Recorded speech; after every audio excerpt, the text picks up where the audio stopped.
दोस्तों, जो केरल की बेटी निमिषा प्रिया को यमन में जो 16 जुलाई को यानी कि आज सुबह जो फांसी होनी थी, दोस्तों ये बहुत ही खुशी की बात है कि वह फांसी टल गई है।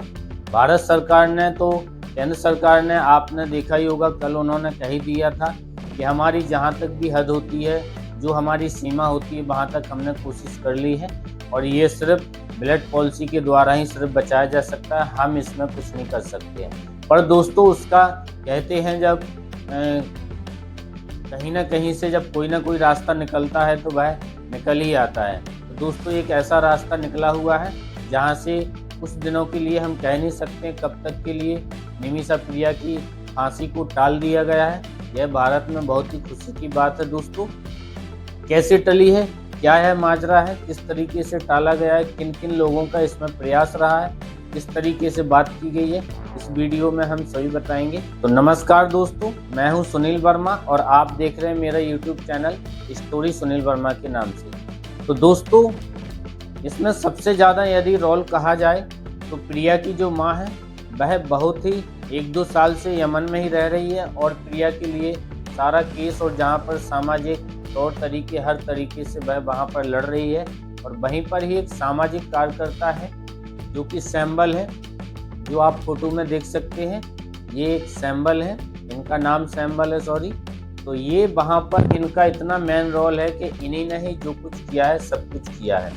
और हमारे भारत से जो आप देख सकते हैं, ये गुरु है जो कि एक केरल से है, सूफी संत से समुदाय से आते हैं।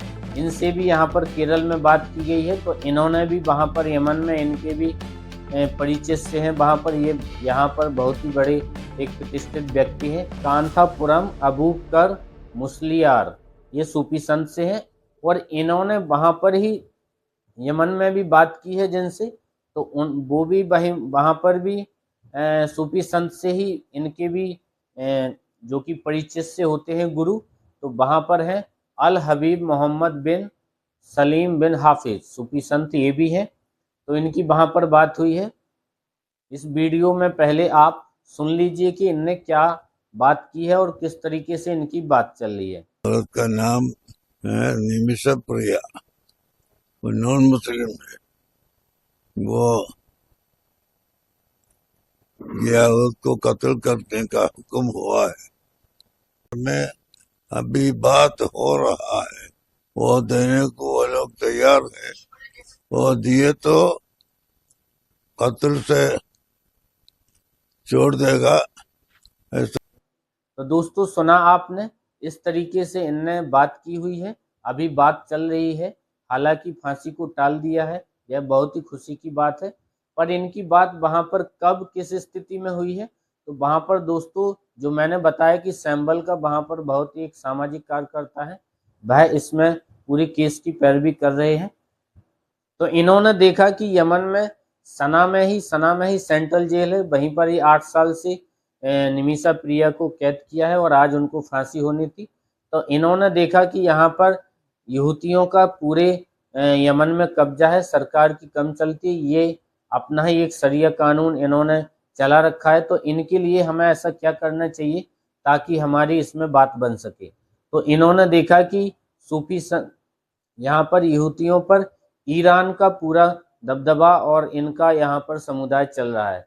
तो इन्होंने ईरान जाके वहाँ पर इनके एक प्रतिष्ठित गुरु को पकड़ा, जिनका नाम है, ये आप देख सकते हैं फोटो में, शेख हबीब उमर बिन हाफिज।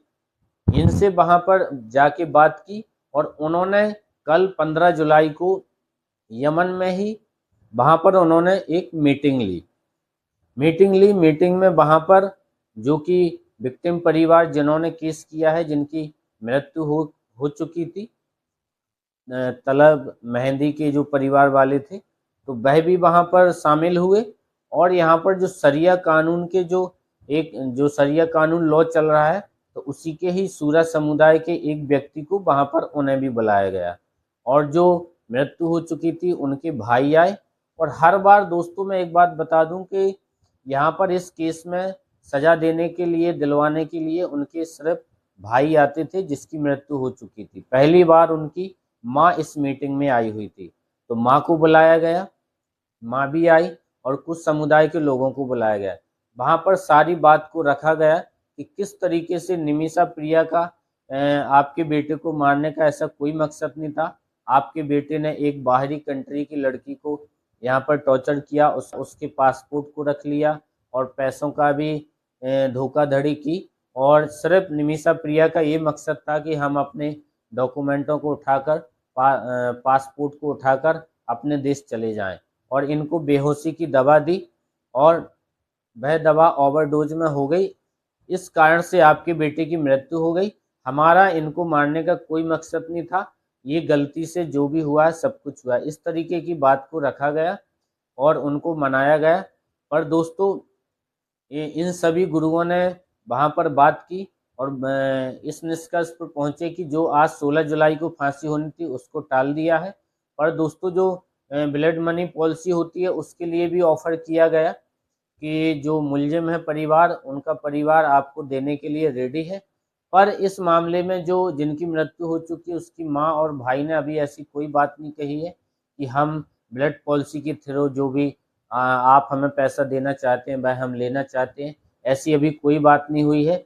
और ना ही सज़ा देने की बात हुई है, ना ही उन्होंने कोई माफ़ किया हुआ है। सिर्फ इस 16 जुलाई की जो फांसी होनी थी उसको सिर्फ टाला गया है।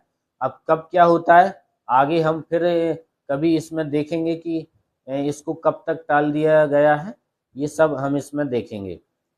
तो दोस्तों आप सोच सकते हैं कि जहां पर सभी सरकार ने हाथ खड़े कर दिए थे, और हमारे देश में यदि देखा जाए तो सारे लोग धर्म में भी बटे हुए हैं, जातिवाद में भी बटे हुए हैं, पर जब देश का कोई ऐसा मैटर आता है, मामला आता है, तो आप देख सकते हैं दोस्तों मुस्लिम समाज को हमारे देश में कहीं ना कहीं एक आपराधिक और अलग अलग गतिविधियों में देखा जाता है। पर आप देख सकते हैं दोस्तों निमिषा प्रिया कोई मुस्लिम समाज से नहीं है, पर फिर भी आप देख सकते हैं कि मुस्लिम समाज का कितना बड़ा दिल है और उन्होंने अपने देश की इज्जत लाज को बचाया है।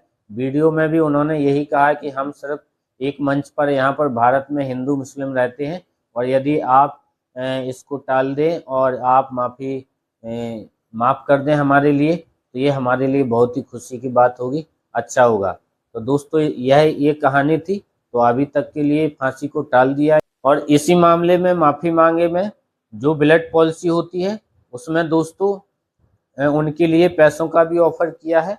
जो वेलफेयर फंड होता है जिसमें सभी एक इकट्ठा पैसा जोड़ते हैं, तो दोस्तों उसमें 11 करोड़ के समथिंग पैसा जुड़ चुका है। तो उनका भी ऑफर किया है उनके पास कि आप इस पैसे को ले सकते हैं, पर अभी तक उन्होंने ऐसी कोई हामी नहीं भरी है कि हम इस पैसा को लेना चाहते हैं, अभी उन्होंने ऐसा नहीं कहा है। तो दोस्तों पैसा देने के लिए भी रेडी है, और जहां भी उनको मकान चाहिए, जहां भी रहने के लिए स्थान चाहिए, उन परिवार को जिनकी मृत्यु हो चुकी है, चाहे दुबई हो, यूएई में हो, कहीं भी उनको लिए देने के लिए रेडी है। तो नमस्कार दोस्तों, इस वीडियो को शेयर कीजिए और चैनल को सब्सक्राइब कीजिए। नमस्कार दोस्तों, जय हिंद।